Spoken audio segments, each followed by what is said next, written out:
Now, not to narrow things down so quickly, because you've just said your mom especially, but your upbringing introduced you to a broader way of looking at the world.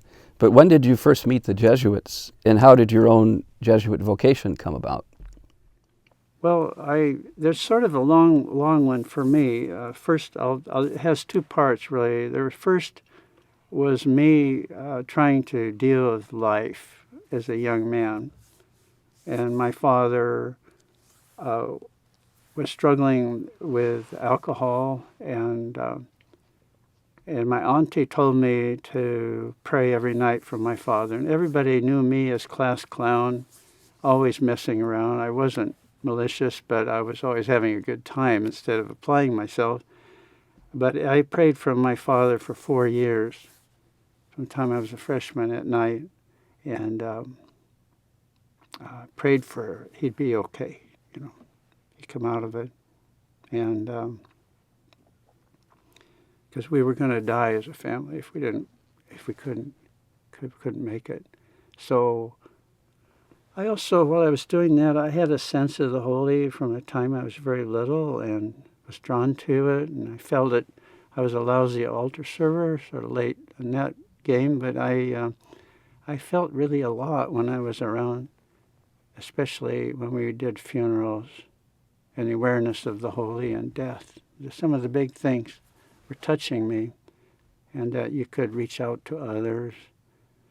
Jesuits were coming and going in the house because my dad went to Gonzaga and Georgetown. They loved my father, and they'd come by and they smoked cigars with him and drank whiskey. And I thought, these guys are normal human beings, and I find them very intelligent and fun.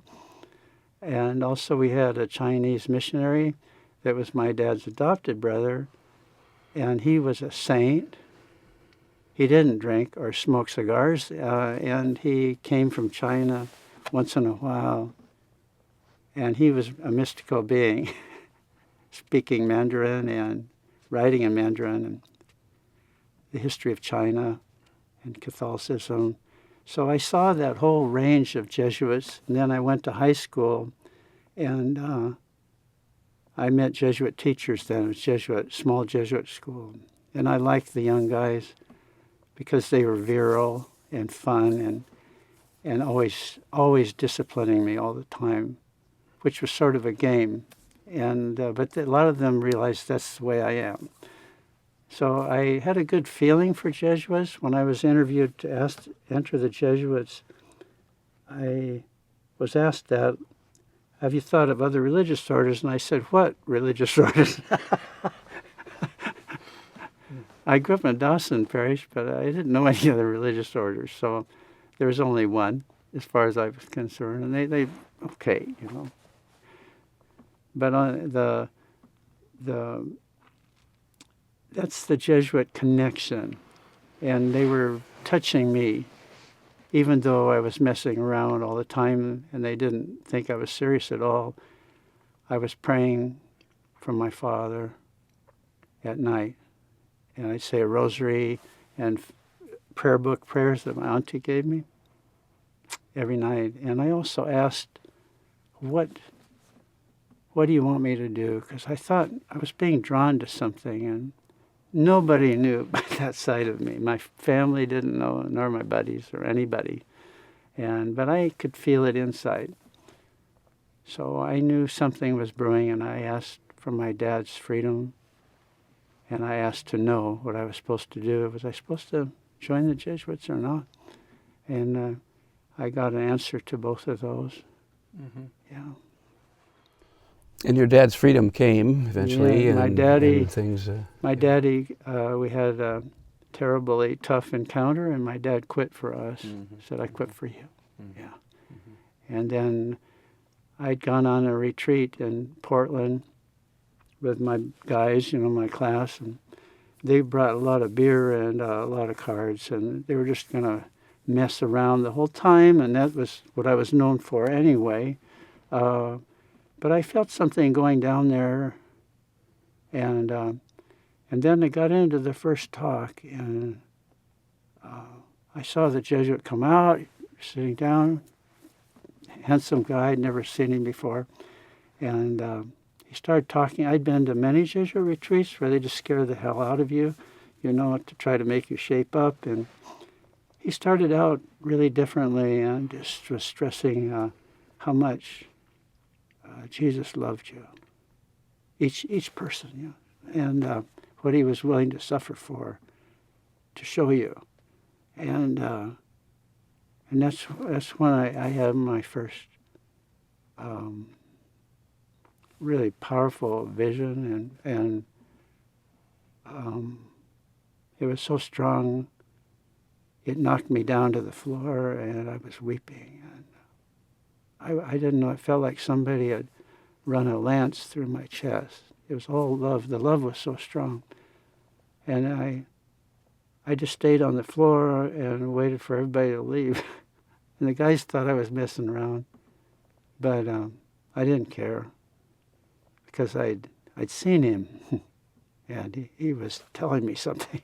And so then I realized, oh my God, you know, that was the sign.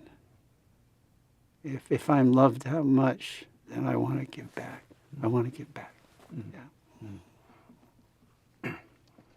And that was the way of giving back at that time. Was it that you would enter the society? Yes. Yes, that was my road. And none of the young Jesuits believed me, and they'd laugh when I told them I wanted to do that. And I went through all of them, and they all laughed, said, "You're not pulling my leg, you know. Get out of here." So I was a little disappointed. I didn't realize I was that bad. And then finally one young priest said, I know you. I think there's something in you. Otherwise I would have called it a day, you know. Nobody believed me. None of the Jesuits believed me, which says a lot about me. Well, it's interesting because it sounds like with your classmates and in school you had a reputation for being funny and enjoying having a good time, but there was this deeper current in your life too, that maybe at nighttime or on this retreat would be present, and that's what led you into the society. Yeah. But I'm also aware, you know, when we're together and there's so much laughter, and so I also think it seems like your dad's, you know, sense of humor, and that is still very much a part of who you are. Big time. Yeah. Big time. And do you want to say a little bit about that? Like what does humor mean in your life, or does it have a? I suppose the humor, I can be very depressed and very sad and melancholy, as you know. And I have that part of me, and I'm a dreamer. But I do have that other side, and it's a rescue for me. It relaxes me. I've always thought of the absurd as entertaining for me. So if I was in boring classes in college, I would just think of the craziest things that would go on, like a lion running in and eating the teacher, things like that. And it was always relaxing for me. And it would keep me from just falling asleep. So I've always been interested in the incongruous and the absurd, and it just fascinates me, and it gives me great joy. And only my close friends like yourself can put up with it, because it's fairly zany.